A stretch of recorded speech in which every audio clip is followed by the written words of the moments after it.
Hello students. आज की class में हम बात करेंगे डिफ्रैक्शन फिनोमेना के बारे में और जो बिहेवियर है एक प्रिज्म का, एक लेंस का, उससे लाइट जो पास होती है वो किस तरह से होती है। तो देखिए, पहले हम बात करेंगे हमने क्या पढ़ा था कि चलिए लिख लेते हैं इसको पहले। क्या behaviour of a prism, a lens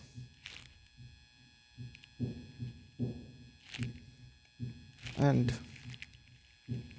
mirror toward plane wavefront.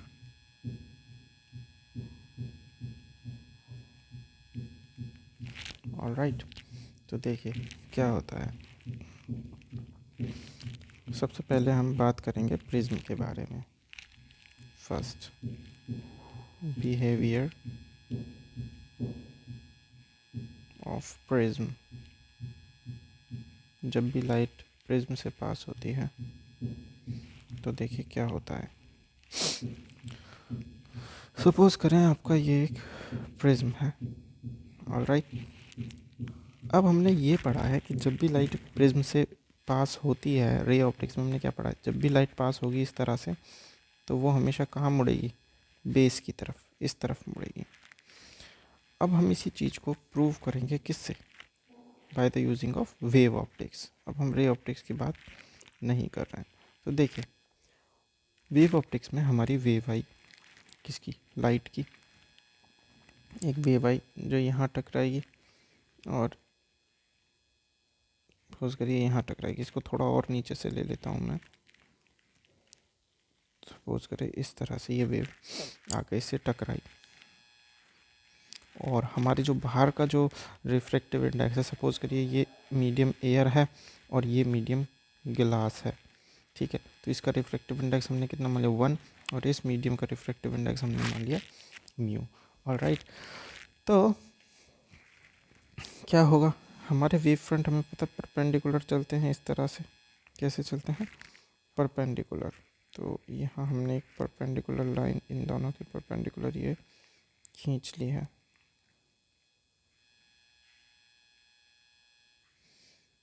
All right, ये परपेंडिकुलर लाइन। तो जैसे ही हम इस पॉइंट पर आए, इसको हमने बोला के, और ये जो हमारा प्रिज्म है, this is A, this is B, this is C. All right, जैसे ही ये वेव यहाँ बी पॉइंट पर टकराती है, ये एंटर हो जाती है किस में, प्रिज्म में। बट ये जो वेव है ये अभी भी कहाँ है, बाहर है, ये प्रिज्म के अंदर नहीं आई। सपोज़ करें इसको यहाँ से इस के से ए तक पहुँचने के लिए टी टाइम लगता है। तो ये जो डिस्टेंस है के ए, जो के ए डिस्टेंस है, ये कितना हो गया, सी टी। और सपोज़ करें इसके अंदर ये जो पॉइंट बी से वेव चली है, इस टी टाइम में कितना चलेगी। सपोज़ करें if the speed of light, speed of light in prism material is v, then इस टाइम में ये चलेगी v इंटू टी। अब ये जितना भी हो, ऑल राइट, तो इसकी स्पीड यहाँ रिड्यूस हो जाएगी as c is greater than v, so C T is also greater than V T because time is constant. तो ये जो डिस्टेंस है के ए, हम देख ही रहे हैं, ये ज़्यादा रहेगी हमेशा, ठीक है। तो सपोज़ करें ये यहाँ से यहाँ तक ट्रैवल करके गया और अभी हमारी जो लाइट रे है, ये जो वाली वेव का ये वाली साइड है, ये बी से इस मिड पॉइंट तक कहीं पहुँचा।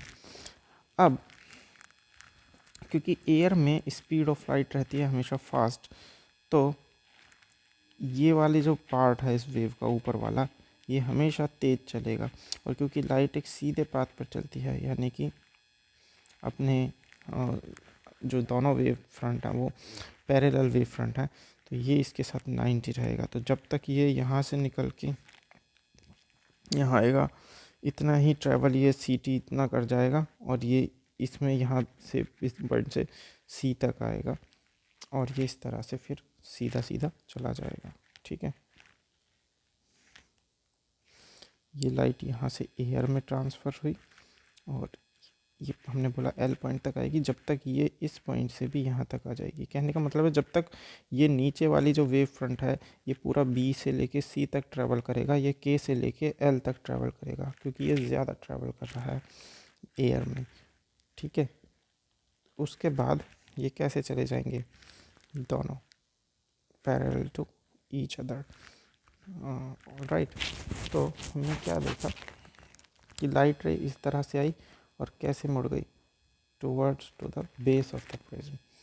राइट, और यही चीज़ हमने किस में पढ़ी थी, रे ऑप्टिक्स में। ठीक है, रे ऑप्टिक्स में भी हमने यही पढ़ा था।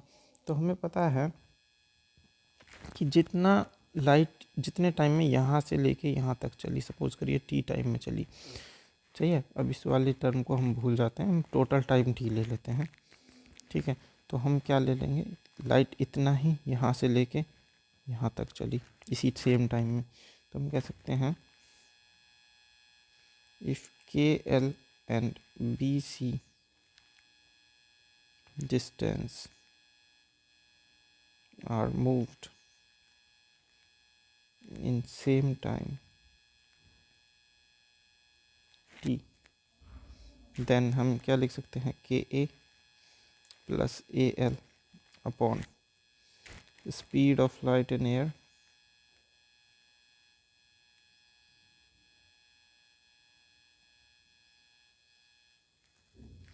all right is equal to bc upon speed of light in prism material।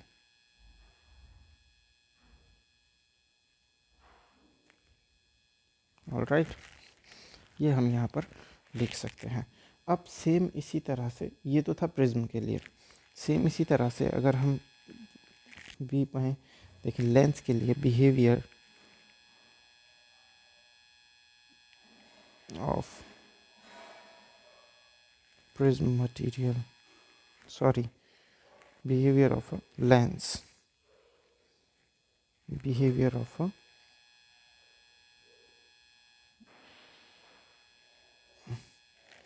Lens. तो देखें, सबसे पहले कॉन्वेक्स लेंस देख लेते हैं।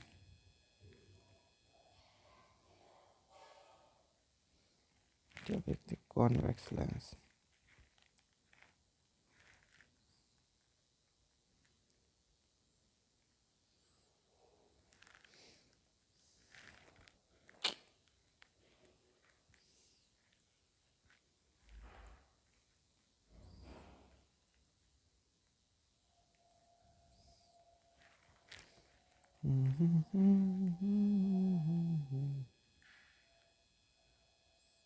ठीक है, ये हमारा कॉन्वेक्स लेंस है।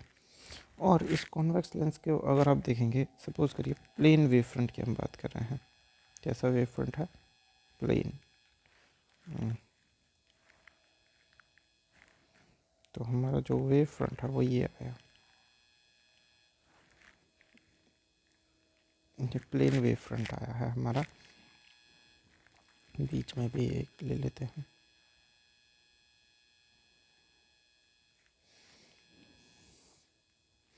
All right. तो इस पॉइंट को हमने बोला this is A, this is B और दिस इज़ P1। अब अगर हम ध्यान से देखें तो हमारा ये वाला जो पोर्शन है ये किसी प्रिज्म की तरह ही वर्क करेगा। ठीक है, ऐसे ही इधर से देखें तो ये वाला पोर्शन भी हमारा एक प्रिज्म की तरह बिहेव करेगा। तो लाइट हमारी कैसे मुड़ेगी, देखिए ए, अगर इसको हमने बोला x और ये पॉइंट है y, तो यहाँ से ये एंटर कर गई किसके अंदर, प्रिज्म लेंस के मटेरियल के अंदर। लाइट यहाँ इस पॉइंट पर एंटर कर जाएगी और जब से यहाँ चलेगी हमारा जो ये वाली वेव है, क्योंकि ये एयर में ही रहेगी, तो ये किस तरह से मुड़ेगी, जैसे प्रिज्म में मुड़ा था।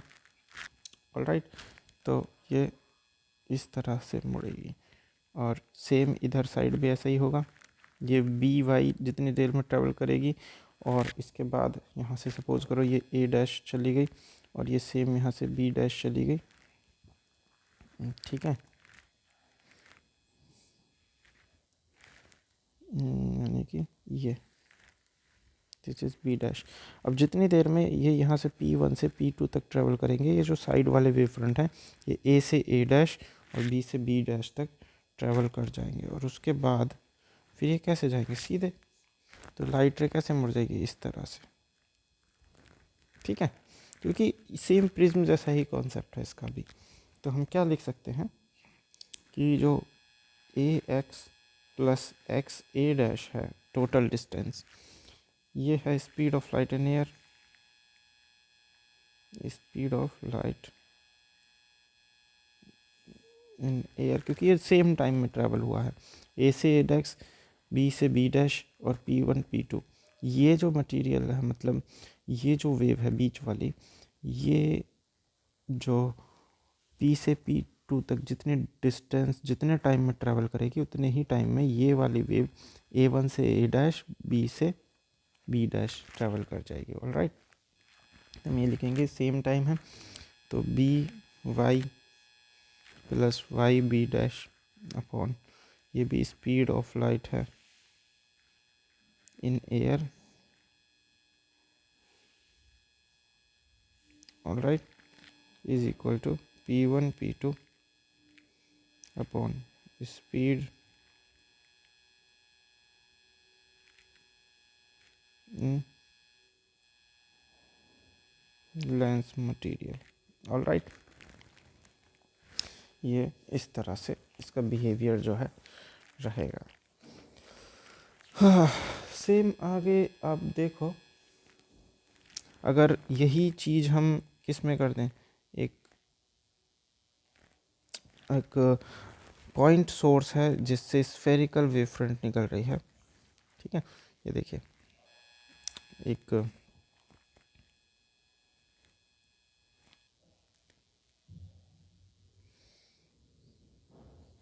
पॉइंट सोर्स लिया मैंने यहाँ पे,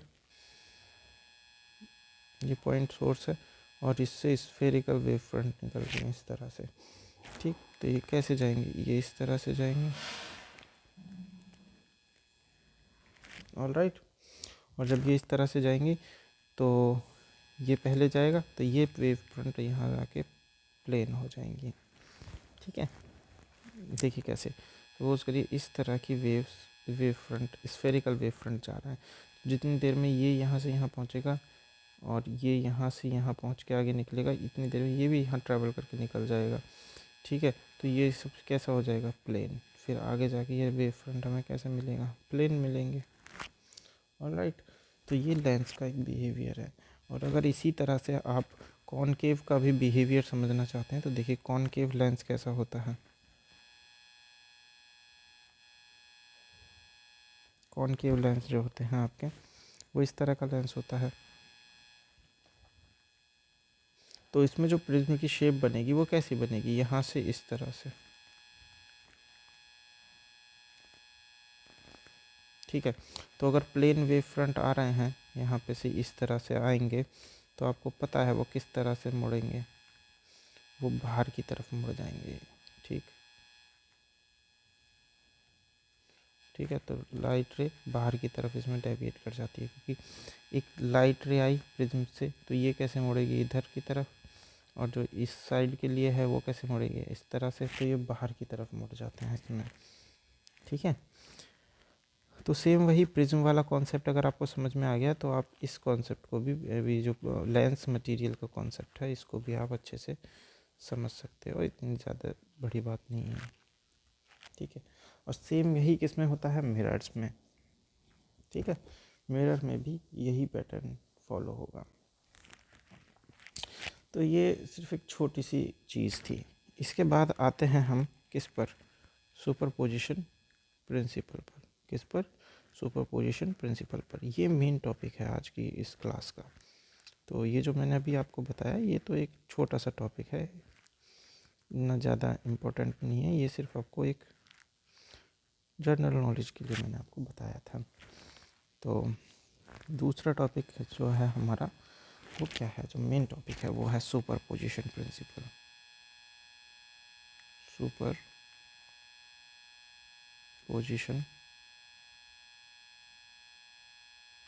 प्रिंसिपल। अब देखिए सुपरपोजिशन प्रिंसिपल क्या है। सुपरपोजिशन प्रिंसिपल ये होता है कि जो लाइट की वेव है, सपोज करो अगर लाइट दो सोर्सेस से आ रही है, कहीं पर हमने दो बल्ब जलाए, एक सोर्स ये है और एक सोर्स हमारा ये है, ये S1 हमने लिया, ये S2 लिया। तो उन्होंने कहा कि अगर किसी स्क्रीन पर लाइट जाकर इंसिडेंट होगी, अगर सामने कोई स्क्रीन है, ठीक है, और इस स्क्रीन पर कोई पॉइंट है हमारा P, तो जो लाइट इस स्क्रीन के इस पॉइंट पर इंसिडेंट होगी वो इन दोनों के एम्पलीट्यूड का सम होगा बेसिकली, ठीक है। इन दोनों लाइट की जो इंटेंसिटीज़ हैं, इन दोनों का एम्पलीट्यूड का कैसा सम होगा। ऑलराइट, तो सपोज़ करो, चलिए पहले इसे लिख लेते हैं। इसका जो एम्पलीट्यूड है, मतलब कहने का मतलब ये है, एम्पलीट्यूड का मतलब नेट, यानी कि अगर एक वेव इस तरह से आई है, ये देखें, अगर हमारा ये S1 है, ठीक, और ये हमारा S2 है, और ये इस तरह से वेव है, और ये भी इसी तरह से वेव है कि इसका जो क्रस्ट है, इसके नीचे इसका क्रस्ट आ जाता है, तो जो नेट वेव है, जो नेट बनेगा S, वो इनका सम हो जाएगा, ठीक। ऑलराइट, और अगर ये इस तरह से आती, किस तरह से कि इसके क्रस्ट के नीचे इसका ट्रफ आ गया, ठीक है, इसके क्रस्ट के नीचे इसका ट्रफ आया, तो ये फिर जो हमारा नेट एम्पलीट्यूड है वो कम हो जाएगा, वो घट जाएगा। ऑलराइट, कम हो जाएगा, तो इनका जो सम है हमें वो लेना होता है। चलिए तो इसको एक बार लिख लेते हैं, इसको एक बार यहाँ पर हम लिख लेंगे, या लिखेंगे according to superposition principle, according to superposition principle,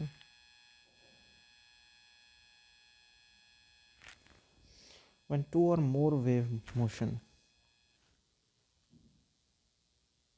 when two or more wave motions traveling through a medium, traveling through a medium superimpose, supreme position each superimpose, sorry, this is superimpose one another. All right, one another, a new wave is formed, a new wave is formed, एक new wave बन जाएगी जो दोनों के formed,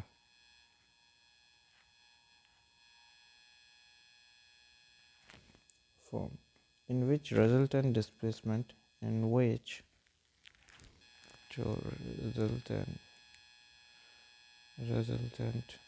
displacement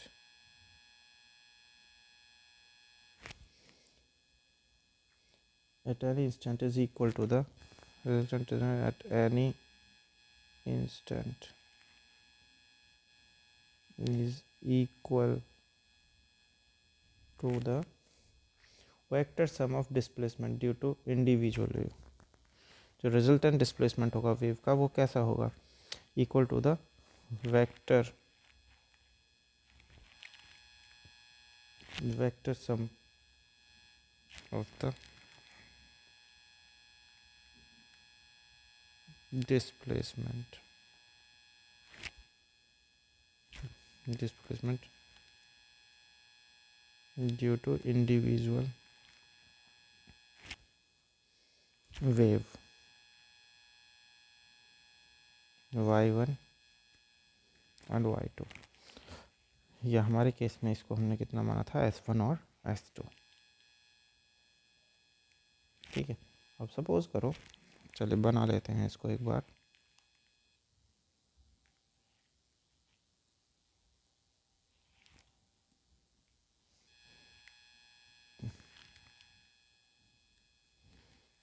कि ये यहाँ पर है और हमारी दो वेव जा रही हैं। ठीक है, जो पहली वेव है ये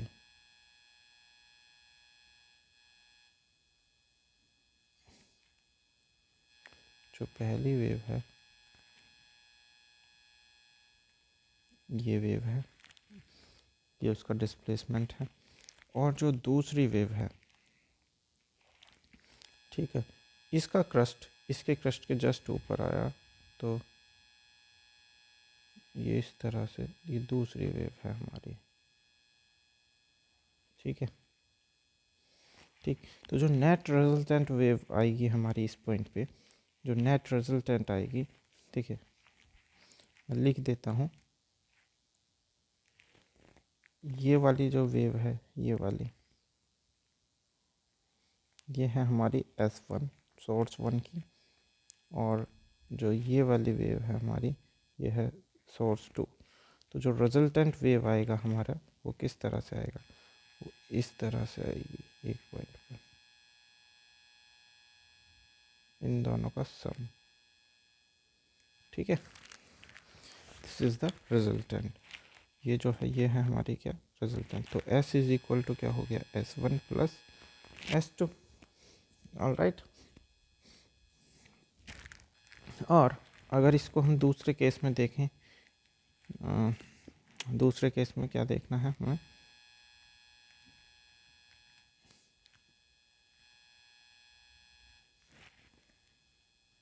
ठीक है, और यहाँ पर हम ले रहे हैं, ये आपका सोर्स 1 है,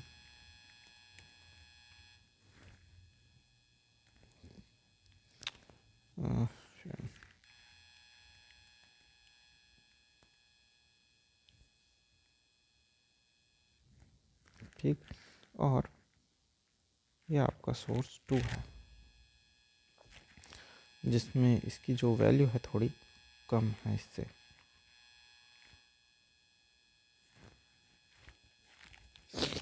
ठीक है, ये देखिए ये इस तरह से आया, इसके नीचे इसका ट्रफ आया। ऑलराइट, तो इस केस में जो हमारे रिजल्टेंट वेव होगी उसकी वैल्यू थोड़ी कम हो जाएगी, ये घट जाएगा इससे।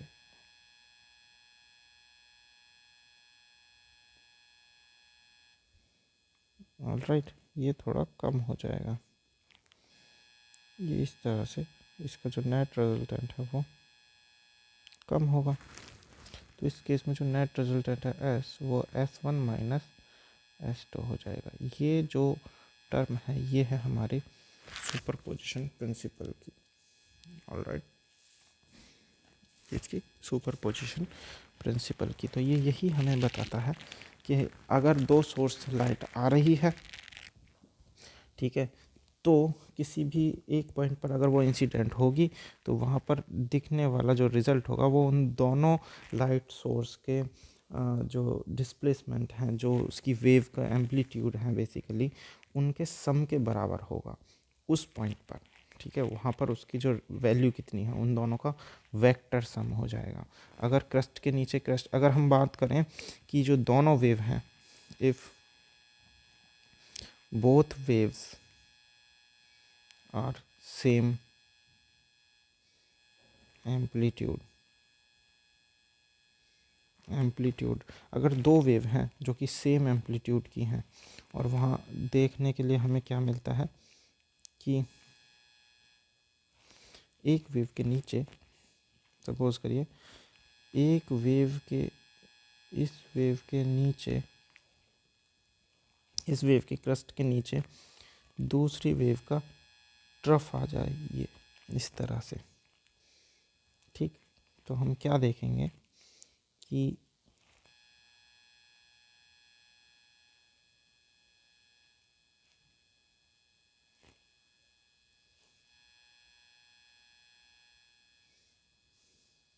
सही है ये इस तरह से, और हमने मान लिया कि जो दोनों वेव हैं उनके एम्पलीट्यूड सेम है। तो क्या होगा इस केस में, हम लिखेंगे इफ़, सॉरी ये तो लिख रखा है मैंने, एफ एम्पलीट्यूड सेम है तो क्या हो जाएगा S1 बराबर S2। तो जो इस केस में अगर क्रस्ट के नीचे इसका ट्रफ आ गया तो S इज इक्वल टू क्या हो जाएगा S1 माइनस S2, और जब दोनों सेम है तो इस पॉइंट पर क्या होगा 0। तो अगर इस तरह की वेव किसी जगह पर जाएगी, टकराएगी अगर किसी लाइट पे, तो वहाँ क्या बनेगा, वहाँ डार्क होगा, क्योंकि वहाँ लाइट के दोनों एम्पलीट्यूड एक दूसरे को कैंसिल कर रहे हैं। और इसके अगेंस्ट अगर इसका उल्टा हो गया, क्या हुआ, अगर लाइट इस तरह से गई,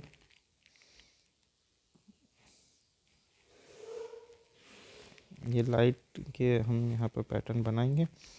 देखिए अगर लाइट इस तरह से जो जा रही है और दो एम्पलीट्यूड बिल्कुल सेम है,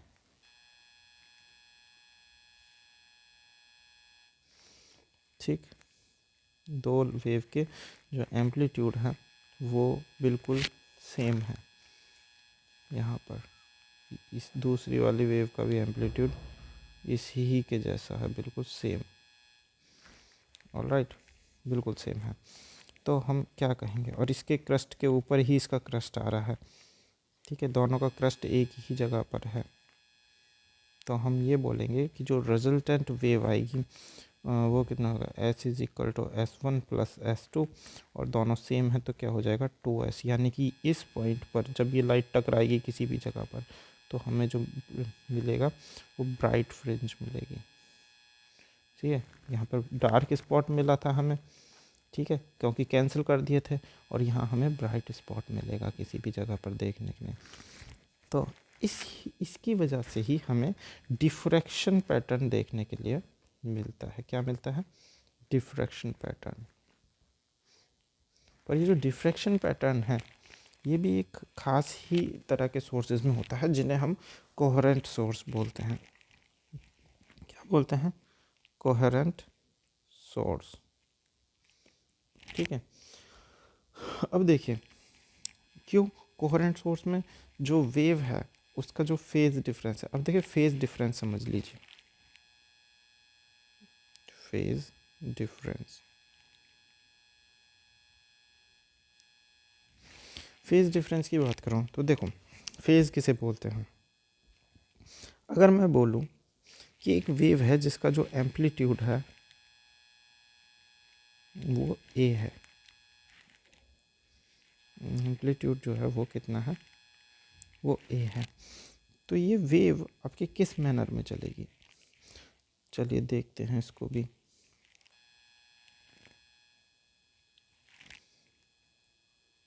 तो ये जो वेव है आपकी, ये सपोज करें इस तरह से चल रही है,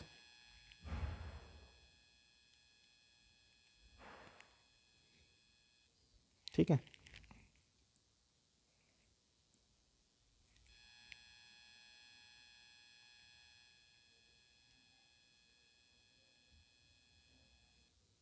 ऑलराइट, ये वेव आपकी इस तरह से चल रही है। तो किसी भी एक टाइम टी पर जो वेव का जो एम्पलीट्यूड है वो सेम नहीं होगा, वो घट बढ़ रहा है। देखिए ये है इसका एम्पलीट्यूड ए, यहाँ से लेके यहाँ तक। तो अगर मैं बोलूँ इस टाइम पर इसका एम्पलीट्यूड कम हो रहा है, इस टाइम पर माइनस में है, फिर यहाँ मैक्सिमम है, फिर यहाँ मिनिमम है, तो इसका जो एम्पलीट्यूड है वो घट बढ़ रहा है, ठीक है। पहली चीज़ तो ये हो गई।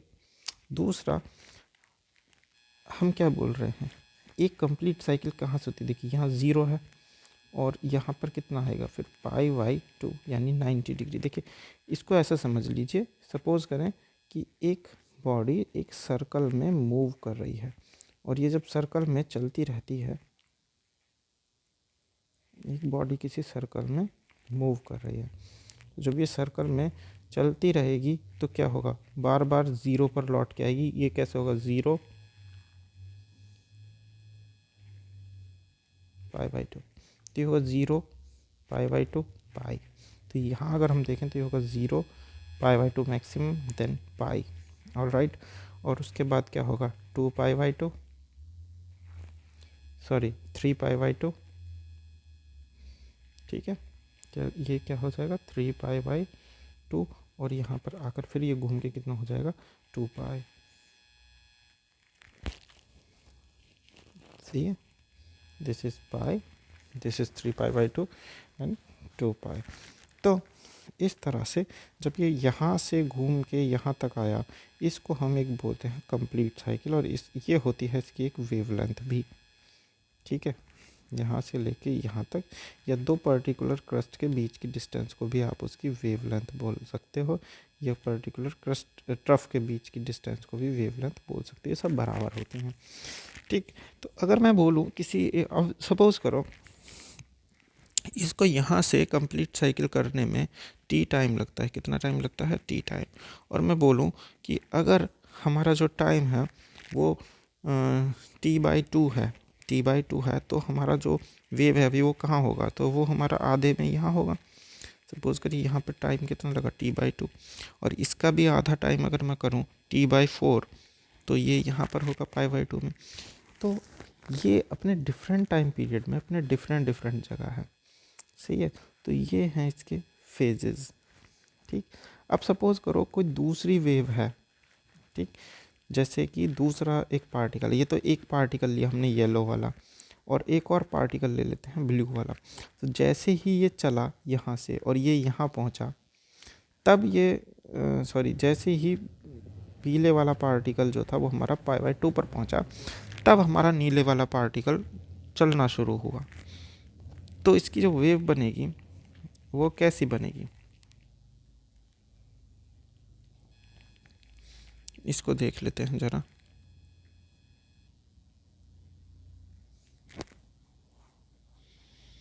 अब नीले वाले को देखते हैं।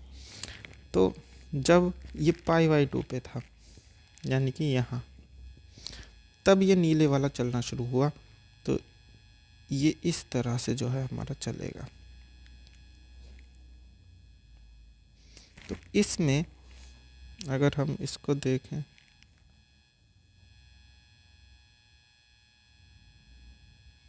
और इस वेव में, इन दोनों वेव में कितना गैप हुआ, इन दोनों वेव में π/2 का फेज डिफरेंस हुआ, क्योंकि ये π/2 है और ये अभी यहाँ पर 0 है, इसका π/2 यहाँ आएगा तो इसका यहाँ पर 180 आ जाएगा, ठीक है। तो अगर दोनों वेव का फेज डिफरेंस निकालें तो कितना होगा, π/2 -0 दैट इज़ π/2, और पाई माइनस π/2 दैट इज़ π/2, ठीक है। और जब यहाँ ये हो जाएगा 3 π/2, तो यहाँ पर आ जाएगा हमारा पाई। तो हम इसे 3 π/2 माइनस पाई, तो भी हमारा क्या आएगा, π/2। तो इसका हमेशा जो फेज डिफरेंस रहेगा वो कितना रहेगा, π/2। तो इसको बोलते हैं फेज डिफरेंस, ठीक। समझ में आ गया आप लोगों के। तो फेज डिफरेंस और फ्रीक्वेंसी तो आपको पता ही होती है कि रिपीटेशन कितना है इसका, पर यूनिट टाइम में रिपीटेशन कितना है। फ्रीक्वेंसी जो होती है वो होती है number of cycles per unit time. एक यूनिट टाइम है वो कितनी बार रिवॉल्व कर जा रहा है, ठीक है, कंप्लीट साइकिल कितनी बार ले रहा है। तो this is the frequency. Time period आप लोगों को पता है, एम्पलीट्यूड आप लोगों को पता है, वेवलेंथ आप लोगों को पता है। अभी हमने इसके बारे में ही डिस्कस किया था। वेवलेंथ के बारे में क्या बताया था कि ये जो दो पर्टिकुलर क्रस्ट के बीच में डिस्टेंस होती है ये वेवलेंथ होती है, ये पर्टिकुलर ट्रफ के बीच में, या एक कंप्लीट साइकिल 0 से लेके 360 तक इस कंप्लीट साइकिल की जो डिस्टेंस होगी वो एक वेवलेंथ कहलाएगी। तो जो हमारा कोहेरेंट सोर्स है, कोहेरेंट सोर्स और इनकोहेरेंट सोर्स, दो तरह के सोर्स होते हैं। तो कोहेरेंट सोर्स वो वाले सोर्स होते हैं, चलिए अभी लिख लेते हैं इसके बारे में, देखते हैं।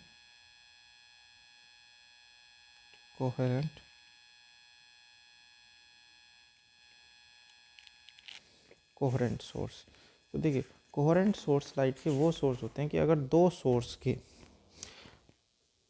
सेम वेवलेंथ है, सेम फ्रिक्वेंसी है और सेम फेज़ है, सही है, दोनों का फेज़ डिफरेंस भी कांस्टेंट है, जैसे कि अभी हमने इसमें दिखा π/2 है, तो हमेशा इसका फेज़ डिफरेंस π/2 ही है।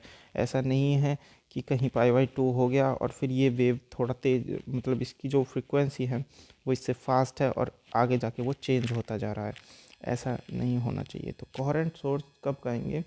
To sources of light, two sources of light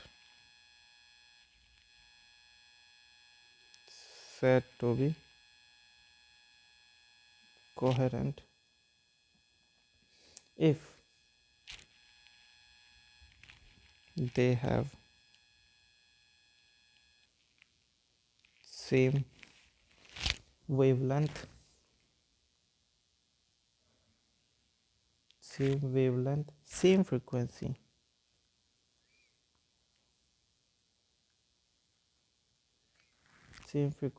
and having constant phase difference. All right, phase difference के बारे में हमने क्या बात करी? फेज डिफरेंस ये जो π/2 है, this is the phase difference, और कांस्टेंट रहे, हमेशा π/2 है तो हमेशा π/2 रहे, ऐसा नहीं है कि घट बढ़ जाए, ठीक है। तो in this type of sources are known as, if two sources, sorry हमें लिखने की जरूरत नहीं है, हमने लिख दिया, कब कोहेरेंट कहलाएंगे? Two sources light said to be coherent, alright, if they have same wavelength, same frequency and having constant phase difference, ठीक। और कभी भी दो same, neither two same different, सही है, सॉरी यहाँ सेम लिख के एक वर्ड यूज करेंगे, neither two identical different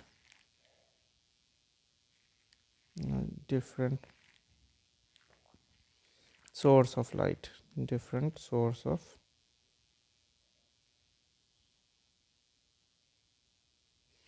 light can be coherent.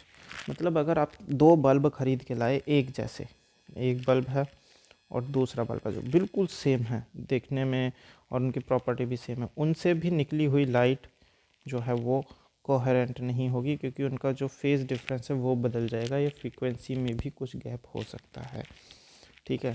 तो आप ये तो भूल ही जाएं कि जो दो डिफरेंट अपने लाइट सोर्स जला रखे हैं और वो कोहेरेंट होंगे, ऐसा नहीं हो सकता। तो कोहेरेंट सोर्स कैसे हम गेन करें, कैसे कोहेरेंट लाइट हम बनाएं? तो उसके लिए तरीके होते हैं, ठीक है। उसका तरीका होता है पहला कि यदि आप एक ही लाइट को एक स्लिट से पास करते, ठीक है, या उन दो की, उस एक लाइट सोर्स की दो वर्चुअल इमेज हम क्रिएट कर सकें, सही है। तो ये जो है क्या है, ये कोहेरेंट सोर्स बनाने के तरीके हैं, ठीक है। इसके बारे में हम बात करेंगे। देखिए अगर आपने दो बल्ब डिफरेंट जला लिए, एक बल्ब ये और एक बल्ब ये, इससे लाइट निकली, इससे लाइट निकली, तो ये कोहेरेंट नहीं होंगे। क्या नहीं होंगे ये? these are not coherent, alright. तो कोहेरेंट कब होंगे? एक सोर्स लिया हमने लाइट का और यहाँ पर एक स्क्रीन ली, और मतलब एक स्लिट लिया, इसमें दो होल हमने कर दिए, इसे स्लिट बोलते हैं, स्लिट 1 स्लिट 2। एक पेपर शीट लिया, कुछ भी लिया और उसमें दो होल कर दिए। अब ये जो पॉइंट है यहाँ, अकॉर्डिंग टू हाइजन प्रिंसिपल यहाँ जो वेव आएगी उसके पॉइंट पर यहाँ जो एक पार्टिकल होगा लाइट का या पॉइंट होगा वो भी एक नए सोर्स की तरह काम करेगा। तो ये भी दो डिफरेंट सोर्स S1 और S2 की तरह काम करेंगे। तो इनसे मिलने वाली लाइट हमें कैसी लाइट मिलेगी? कोहेरेंट, क्योंकि ये एक सेम सोर्स से आ रही है। ठीक है। दूसरा क्या है कि अगर हम एक हमारे पास लाइट सोर्स है और उसकी दो वर्चुअल इमेज क्रिएट कर दें। ठीक है, वर्चुअल इमेज ये किसी भी तरह से, सपोज करिए हमने दो मिरर लगा दिए, इसकी एक इमेज यहाँ आ रही है और एक इमेज यहाँ आ रही है, तो इससे मिलने वाली जो लाइट है वो भी हमारी कैसे होगी? कोहेरेंट। दूसरा, कोहेरेंट सोर्स लाइट के जब हम लेते हैं they must be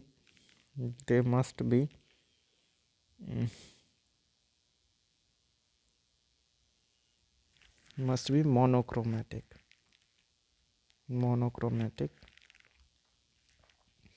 to see diffraction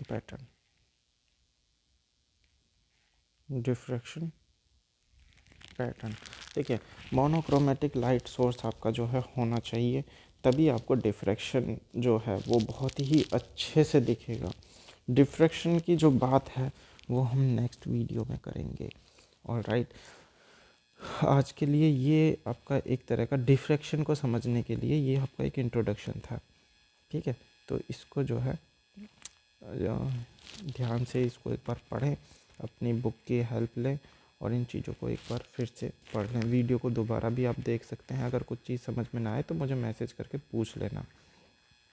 ठीक है, तो बेसिकली आज हमने क्या पढ़ा है? सुपरपोजिशन प्रिंसिपल, जिसमें दो लाइट सोर्स अगर एक साथ चल रहे हैं तो उनसे जो मिलने वाला हमें पैटर्न है वो कैसा मिलता है। अब आप कहोगे कि नॉर्मली हम लाइट को जला देते हैं, दो बल्ब हम लाए कमरे में जला लिए और उससे जो हमारा उजाला है वो तो बहुत तेज़ हो रहा है। तो जैसा कि मैंने बताया, ये पैटर्न आपको कहाँ मिलेगा? ये पैटर्न आपको मिलेगा जब लाइट सोर्स कोहेरेंट हैं। इनकोहेरेंट सोर्स जो होते हैं, इनकोहेरेंट में क्या है, उनकी ना तो वेवलेंथ सेम है ना ही उनकी फ्रिक्वेंसी सेम है, तो वहाँ ये आपको देखने के लिए नहीं मिलेगा ऐसा। ठीक है, तो कोहेरेंट सोर्स होने चाहिए आपके। कोहेरेंट सोर्स के बारे में भी हमने बात कर ली है, कोहेरेंट सोर्स कौन से होते हैं। तो ठीक है, इस पे थोड़ा ध्यान रखें। और नेक्स्ट टॉपिक जो है वो हम इंटरफेरेंस पढ़ेंगे। लाइट का इंटरफेरेंस पैटर्न है, और जो है यंग्स का डबल स्लिट एक्सपेरिमेंट, ये इम्पोर्टेंट टर्म है। ठीक है, तो ये चीज़ें हम पढ़ेंगे। चलिए, जब तक के लिए थैंक यू। अगर आपको वीडियो अच्छी लगी हो तो इसको लाइक करना और चैनल को सब्सक्राइब करना। ठीक है, और अपने दोस्तों के साथ शेयर करना। चलिए।